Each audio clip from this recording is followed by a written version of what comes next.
Yes, it's a complete disaster in Montreal. What is commonly known as a shit show. All the restrictions are coming back as cases are going through the roof. It's really quite incredible what's happening here, considering that 90% of the population is vaccinated.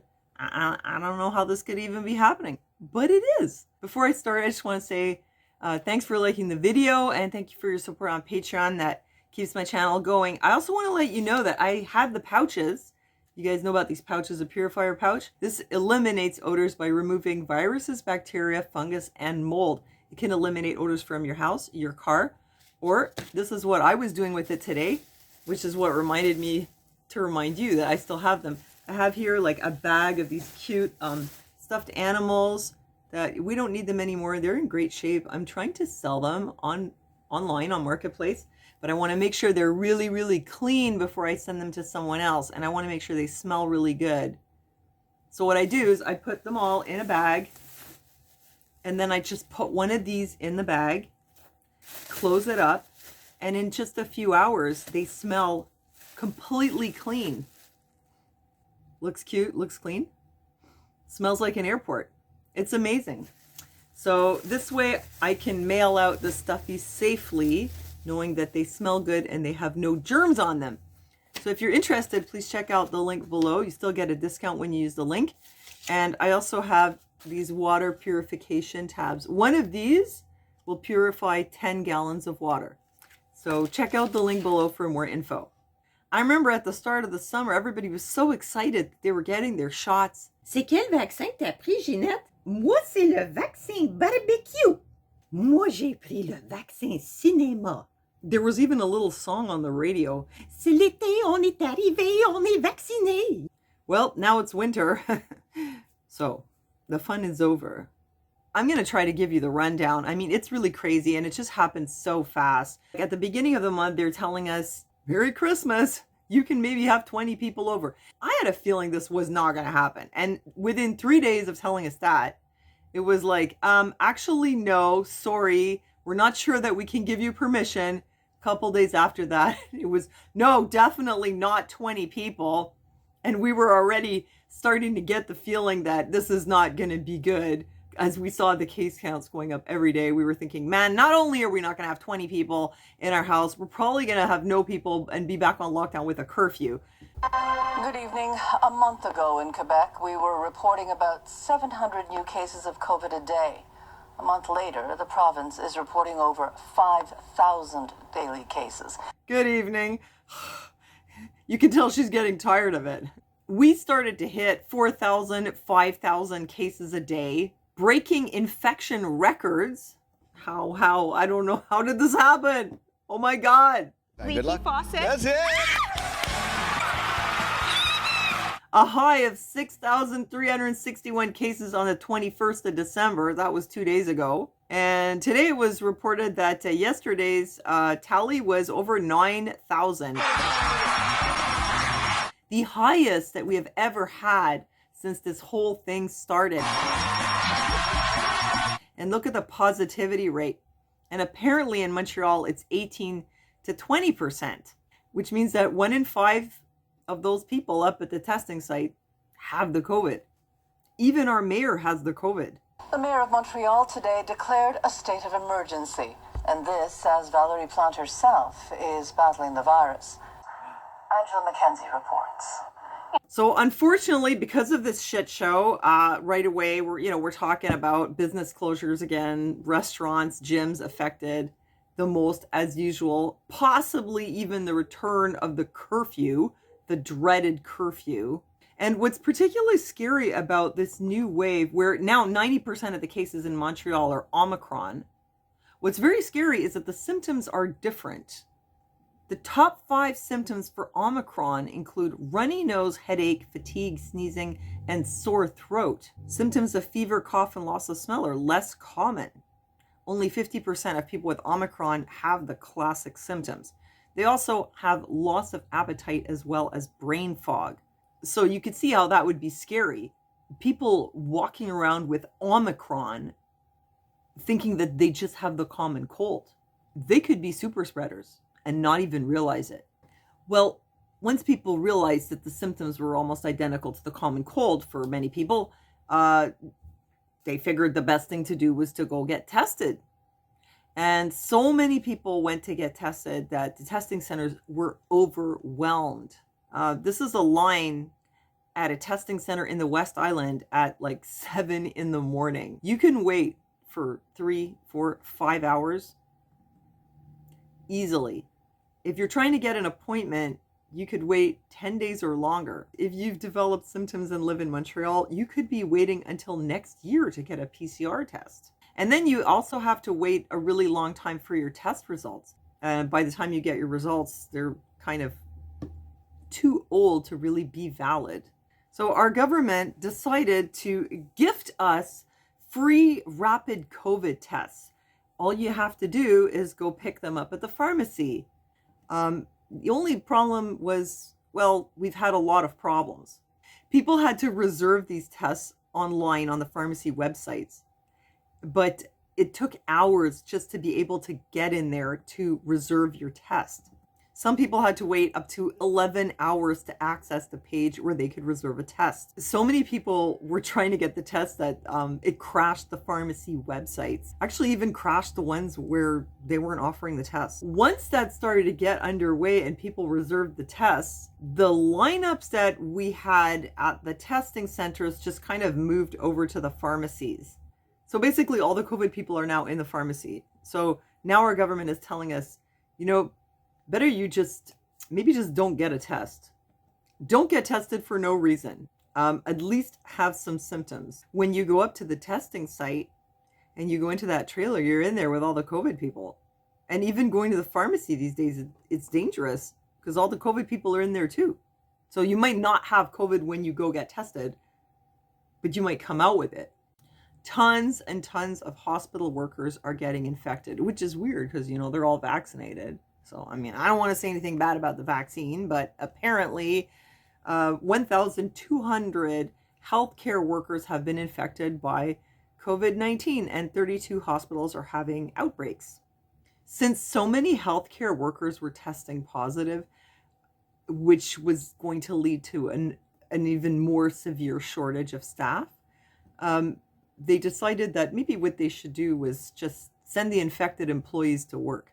Everyone else who gets a positive test has to go into isolation. But if you're a healthcare worker, you can go to work as long as you're working with COVID people. Just put all the COVID people together. Well, they haven't made a decision yet, but they're considering that might actually make sense. Yeah, because there's so many of them that are infected.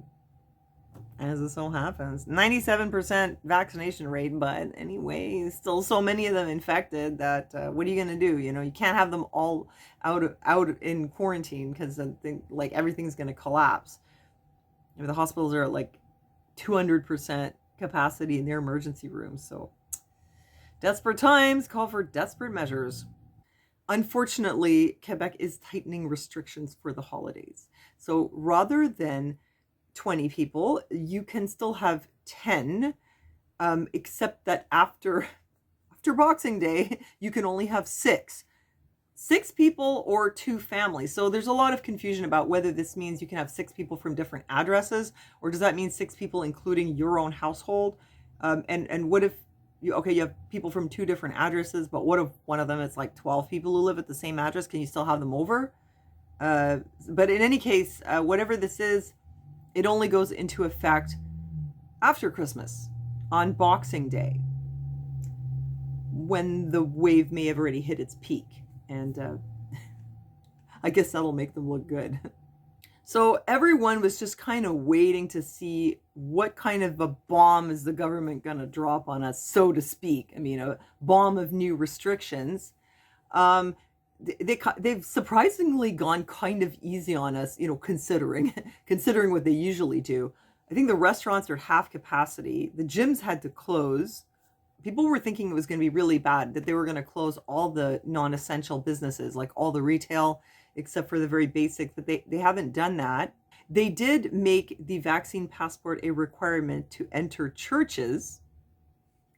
which is kind of ironic because some churches think that the QR code thing is the mark of the beast. So I'm not sure how the compliance is going to be, but anyway. And also, just to be safe, they canceled midnight mass. The National Post, is reporting that Omicron may be no worse than flu and panic is unjustified. Apparently, this is what the UK government has been told. Omicron is very much like the sort of flu pandemic we planned for. A lot of sickness, absence from work in a short period. Well, some people have this opinion that maybe it's really not that dangerous, but the thing is, we don't know yet. We don't know. It could be dangerous, but can you just imagine how hard it must be for our government to maintain this? I mean, to keep people scared shitless for such a long time? They need to find a way to keep people shitting themselves, basically indefinitely. Now, it's been 2 years. How do you keep people scared shitless into compliance? Because once they get a bit blasé about it, a bit of pandemic fatigue, they might not do what you say. And, that's what history has shown. I mean, during the Black Plague, which was a horribly deadly disease, at a certain point, people just went about living their lives anyway. They just could not maintain that level of, locking themselves away and trying to stay safe. They were just like, well, there's plague. I hope I don't get it. Well, see you tonight at the party. Yeah, it's true that during the Middle Ages, people still did stuff. They didn't hide away. I mean, they did try at some point in the beginning, but after a while, this went on and on and on. And throughout history, like there was always a lot of TB. There's still a lot of TB in some places, and people don't hide themselves away because it's just kind of unsustainable. So it's got to be a challenge for the government to try to keep this up, because I have a feeling that the longer this goes on, the less people are going to want to comply, unless they've had their spirits completely broken and they just don't have the fight in them anymore and they just sort of give up. It's possible that could happen. The good news is, though, if you look at the numbers in Quebec, the death rate right now is extremely low. So our government was actually recently even floating the idea of making the vaccine mandatory if the situation deteriorates. Like they're always saying, well, depending on how things evolve. But how do you define deteriorates? I mean, if you look at the number of deaths, they've gone down quite a lot. So to me, look, I'm not an expert. To me, it looks like the situation has improved remarkably.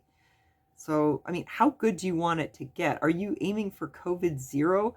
What about the fact that the flu is basically non-existent? So all those flu hospitalizations that you would have had at this time, you don't have them. So that's why I'm wondering, how can the hospitals be overwhelmed by, it's literally a few dozen COVID cases that come in per day, tend to stay 2 or 3 days and leave.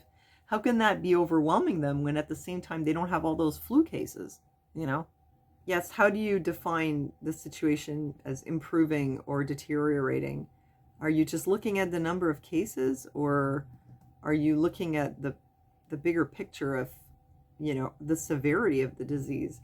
Which, as it stands, of course, we don't know. It could become more severe again. But seriously, compared to the first and second waves, I think we're doing pretty good. Anyhow, that's the wrap up. It's a complete panic. Everyone's rushing out to get their tests. And a lot of my friends on Facebook who are double vaccinated had positive tests. So far, we've been lucky, I guess. So that's it. It's a complete shit show up here. Our Christmas is close to being canceled. And I'm not really sure how long people can keep this up before they just start blatantly disregarding all the health measures. Not saying you should do that, but I'm just wondering, So that's it. I just want to take this opportunity to wish you a Merry Crisis and a Happy New Year. And thank you for leaving me a comment and for your support on Patreon. Don't forget to check out the link also for the pouch. And thanks for listening to me, and I'll see you next time.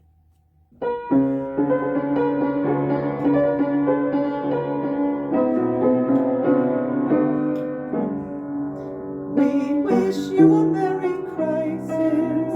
We wish you a Merry Crisis. We wish you a Merry Crisis and a Happy New